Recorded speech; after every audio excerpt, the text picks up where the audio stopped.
Buenas tardes, compañeros. Buenas tardes, licenciado, doctor. Nosotros les vamos a hablar sobre la alteración estructural de la vía urinaria baja. A continuación, mi compañero. Primeramente podemos decir que la vía urinaria baja comprende las estructuras de la eliminación y el almacenamiento de la orina que proviene de los riñones antes de su salida al cuerpo. Anatómicamente hablando, se ubica por debajo de las uretras y está formado por dos partes principales, como es la vejiga urinaria, que es un órgano hueco que almacena la orina temporalmente. Su pared está formada por un urotelio, una lámina propia y el músculo destructor. El músculo destructor nos ayuda al proceso de la micción. La uretra. La uretra es un conducto que transporta la orina desde la vejiga hacia el exterior. Y asimismo tiene un epitelio variable, el epitelio transicional en la parte proximal y planas radificales al final. Tenemos dos esfínteres. Un esfínter uretral interno que se encuentra aquí, el cual es involuntario y está formado por músculo liso. Y un esfínter uretral externo que es voluntario y está formado por un músculo estriado.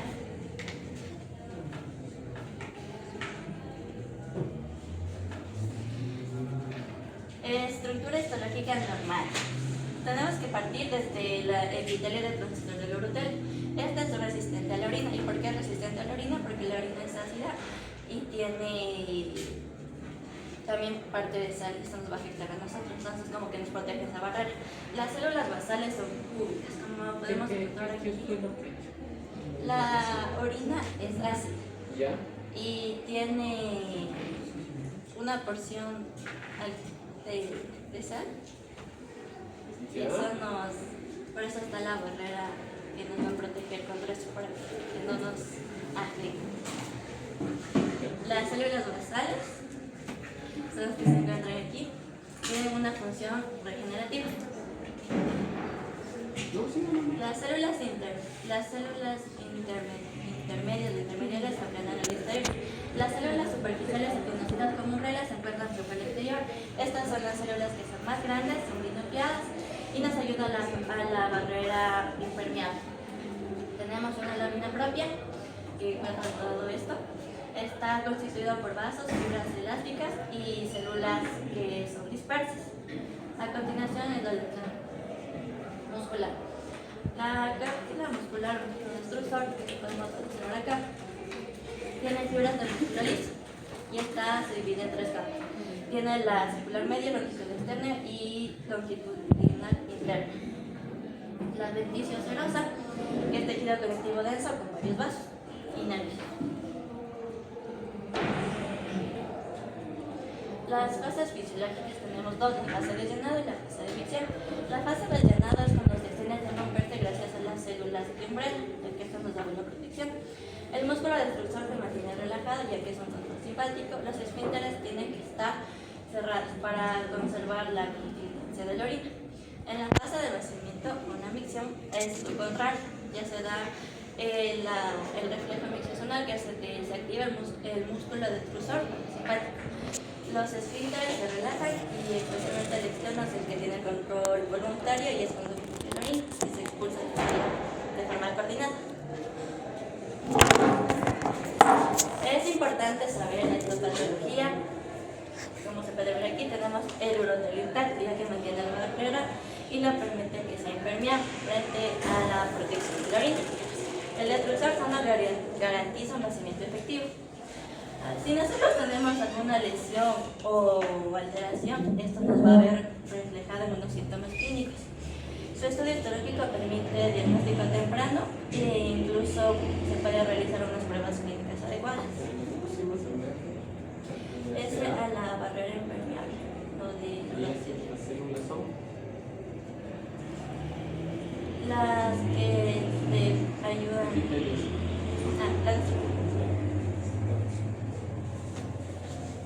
A continuación yo les voy a hablar sobre una patología la cual es conocida como la cistitis.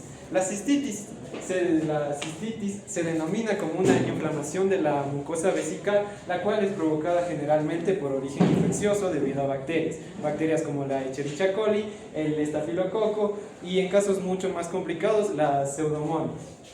Generalmente estos suelen ser infecciones urinarias más comunes en población femenina debido a la proximidad que existe entre su uréter y la zona perineal.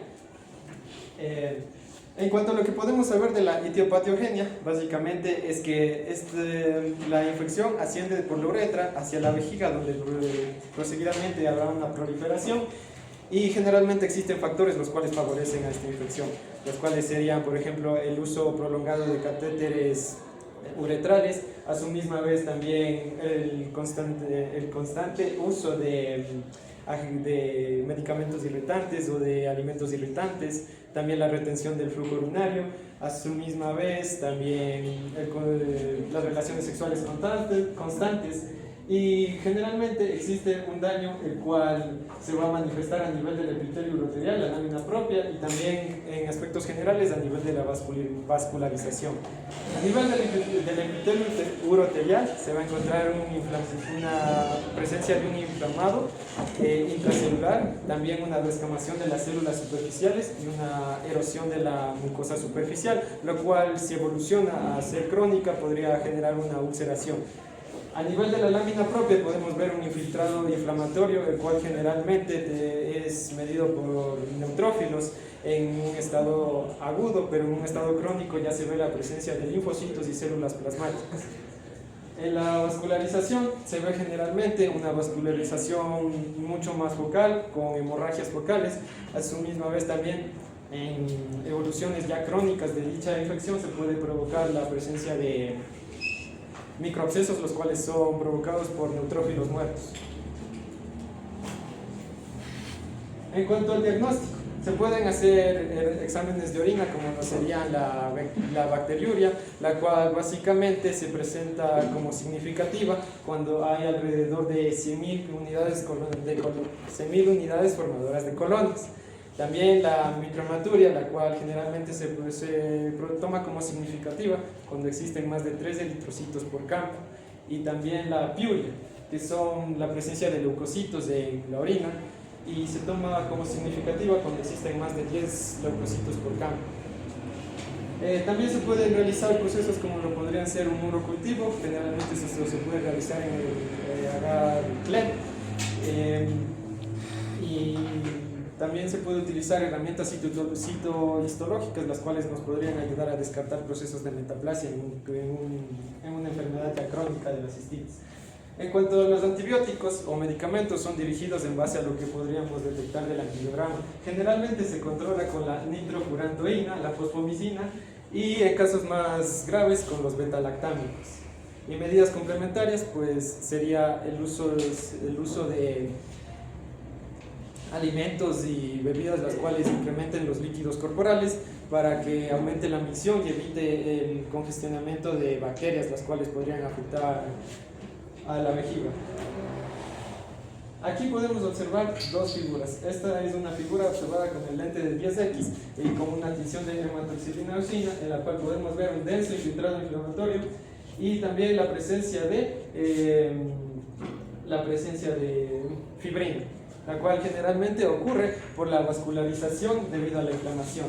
Entonces, al intentar compensar esto, la fibrina, que es una proteína la cual ayuda a la coagulación, termina congestionándose. Aquí podemos observar la misma imagen, solo que en un distinto aumento. Aquí podemos ver ya el mayor predominio de los eosinófilos debido a que ya existe una reacción crónica y los depósitos de fibrina. Sí, en una infección crónica avanzada. ¿Ya? A continuación.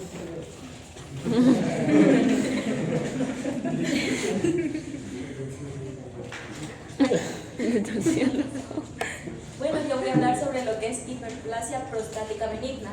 Esto quiere decir de que hay un aumento en lo que es en el tamaño de la glándula prostática, pero esta no es maligna, sino se da por el aumento o por la proliferación de las células epiteliales y del estroma en la zona de transición de la próstata.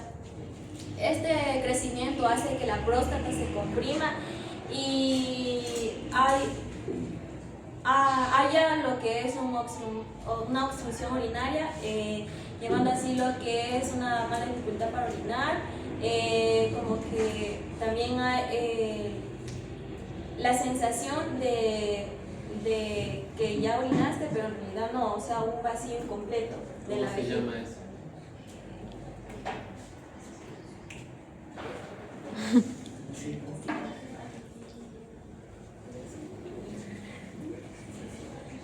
Es como que la sensación del vacío incompleto de la vejiga.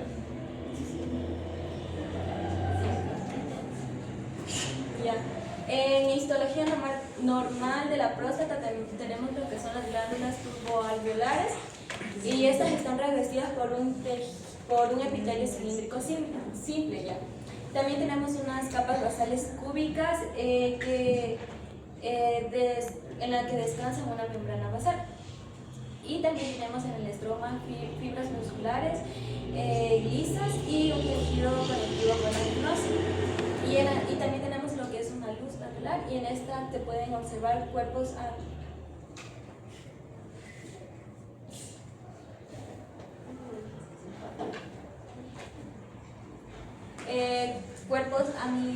amiláceos, que son como que restos de glándulas prostáticas o células desechables de la próstata.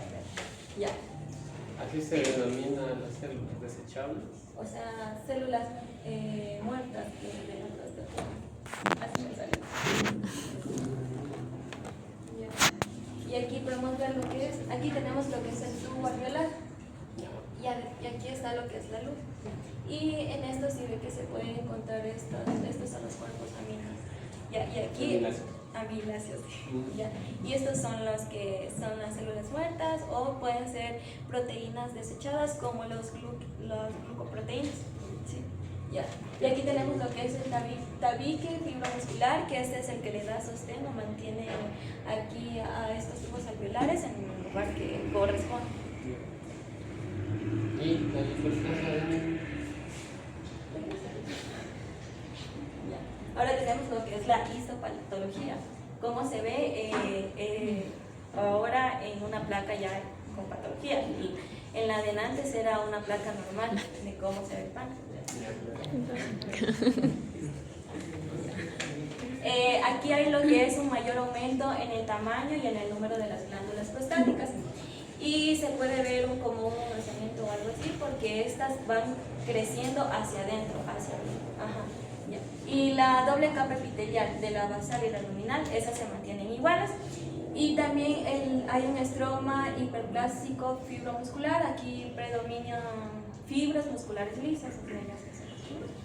Ya. Y también los cuerpos amiláceos frecuentes dentro de las luces glandulares.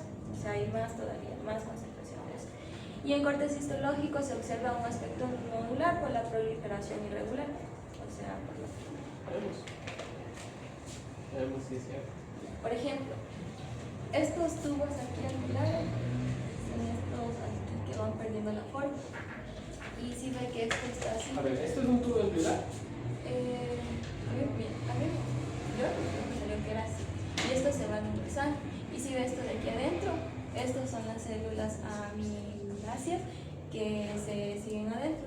Y estos son ya el tabique fibromuscular que va perdiendo, ya no está de la manera que es como corresponde, sino hay como que...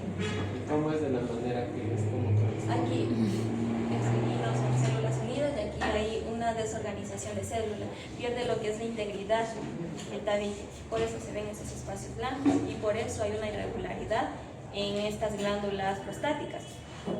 Por eso se ve así. Y ya por ejemplo aquí, si ven, esto que estaba aquí adentro se puede ver acá también afuera, por lo que está la desorganización de estas glándulas. En el diagnóstico tenemos tipos de pruebas y sus utilidades. Tenemos el PSA sérico, que es un antígeno prostático específico, y aquí se da la detección de elevaciones sugestivas de la hiperplasia prostática benigna o cáncer. También tenemos un examen general de orina, y aquí se evalúan las infecciones urinarias asociadas. Ya tenemos lo que es una ecografía transrectal, que aquí determina el tamaño y la forma que tiene la próstata. Y también tenemos flujometría urinaria, que mide la velocidad y el volumen del flujo. También tenemos una biopsia prostática para confirmar el diagnóstico histopatológico y descartar algún tipo de malignidad o cáncer que hay. Como tratamiento tenemos farmacológico y quirúrgico.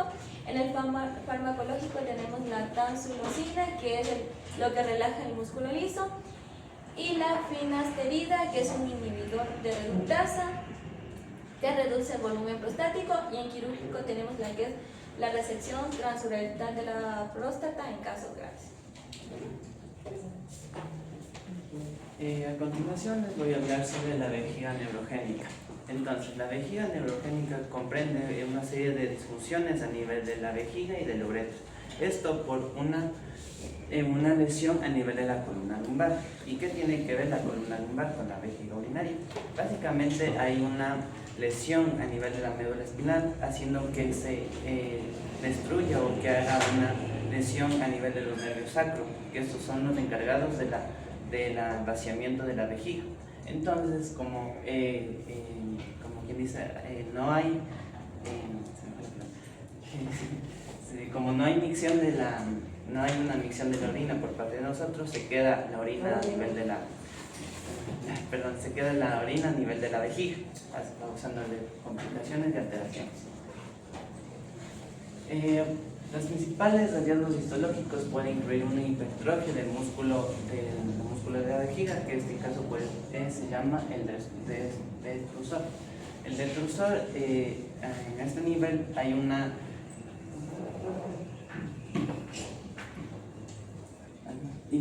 hipertrofia del músculo, haciendo que aumente su tamaño. ¿Y esto por qué pasa? Porque el paciente tiene la necesidad de ir al baño, se esfuerza, y por eso existe esta hipertrofia. ¿Y eso cómo se llama? La necesidad de ir al baño. Incontinencia. Después de haber... Se dice la necesidad. Bueno, la persona, como quien dice, hace un esfuerzo por la acción dimensional. Entonces, por eso el músculo se extiende, se hace más grande. Luego existe una inflamación y edema. Esto ocurre a nivel de la mucosa y también de la lámina propia. Eso también por una infección, o también por una infección como la cistitis, que es una inflamación de la vejiga por una bacteria. Entonces de eso aumenta su inflamación. También hay cambios de urotelio, hay cambios secundarios que de las irritaciones de infección crónica. Y también existe una fibrosis. Aquí hay un aumento del tejido fibrótico porque está la orina a nivel de la vejiga. Entonces por eso existe estas microlesiones que se le cambian por fibrosis, y también por el cambio de urotelio, como le haremos. Usted me está diciendo que esta patología es secundaria a una inflamación de los lumbares. Eso al inicio, cuando empezó su presentación, ¿no? Es por causa de que la vejiga no se conecta con el cerebro por una lesión. Tenía que ver algo con el músculo.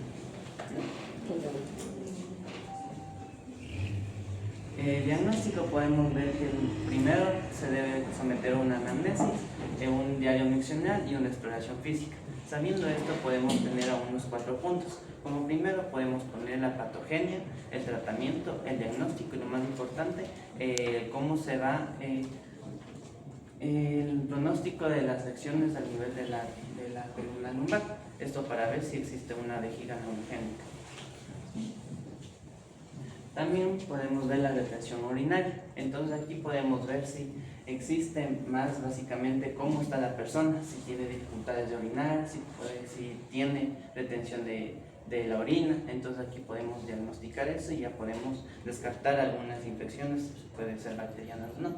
Y también aquí podemos prestar atención a los factores de la historia clínica, más específico en mujeres. ¿Por qué? Porque aquí les ocurren más infecciones en el tracto urinario en mujeres. Y después las afecciones neurológicas, que también está el músculo, el músculo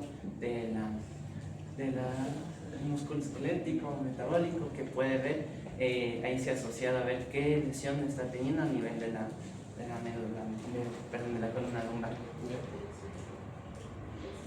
Pruebas de laboratorio podemos hacer un análisis de orina. ¿Para qué se hace esto? Para descartar básicamente si es una nefropatía, una diabetes mellitus, y también podemos hacer un urocultivo. Pues básicamente para ver si es de una infección bacteriana o no, y si es una infección bacteriana podemos hacer una prueba de sensibilidad a los medicamentos.